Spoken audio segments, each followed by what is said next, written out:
நீ தானே அன்னைக்கு இந்த பவுடர் போட்டாங்கன்னு சொன்னாங்க. ப்ளீச்சிங் பவுடர் ரேட்டு என்ன தெரியுமா?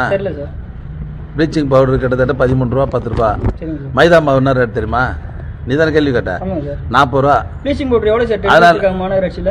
எது ப்ளீச்சிங் பவுடர் எவ்வளவு சார் டென்ட் விட்டுருக்காங்க? எந்தெந்த ஊருக்கு எவ்வளவு தேவையோ அந்த அளவுக்கு விட்டுருக்காங்க. 15 ரூபாய்க்கு ஏன் சார் 55 ரூபாய்க்கு அப்புறம் டென்ட் விட்டுருக்காங்க? எங்க அப்படிலாம் ஒண்ணு இல்லையா? 55 ரூபாய் தான் சார் டென்ட். அப்படிலாம் ஒண்ணு இல்ல. அது கமிஷனர் பதில் சொல்றாரு. இப்போ ஒருத்தர் இறந்ததுக்கு அப்புறம் தான் அந்த காமராஜபுரத்தை வந்து இப்போ பயங்கரமா வந்து சுத்தம் படுத்துற அந்த மாதிரி பண்றாங்க. ஏன் அதுக்கு முன்னாடியே அந்த பகுதியை வந்து ஒரு தூய்மைப்படுத்த பணி வந்து மாநகராட்சி ஈடுபடலாம்னு சொல்லி அந்த அது மாதிரிலாம் இல்ல, ரெகுலரா பண்ணிட்டு இருக்காங்க. அந்த ஊர்ல ஜனங்களுக்கு வந்து அந்த அக்கறை ஒண்ணுங்க. இப்ப போய் பாத்தீங்களா அந்த தெருல இருக்கிற டப்பாக்கு பலம் போட்டு வச்சிருக்கான்.